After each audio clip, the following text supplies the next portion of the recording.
আল্লাহ বলে দে, তুই দিলে আমি তোরে দেবো। আনফিক ইয়া ইবনা আদম উনফিক আলাইহি, এ বনি আদম দাও দাও, দিয়ে দাও, দিলে আমি তোমারে দিয়ে দেব। আল্লাহর ভান্ডারে তো অনেক ঘাটতি আছে, তাই না? হ্যাঁ, কেন ইকোনমিক ক্রাইসিস যাচ্ছে না? হ্যাঁ, ঘাটতি নাই, কোনো ঘাটতি নাই, বুঝে শুনে বললেন।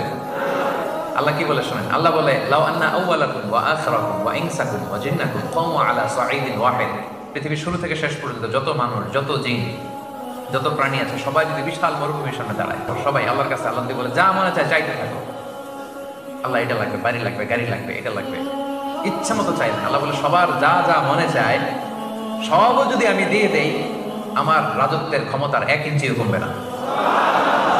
আরেক জায়গায় বললেন হ্যাঁ, এতটুকু কমাইতে পারো, মহাসাগরের মধ্যে সুই দিয়ে যদি একটু পানি নিয়ে আসো, তাহলে যতটুকু পানি কমাইতে পারছো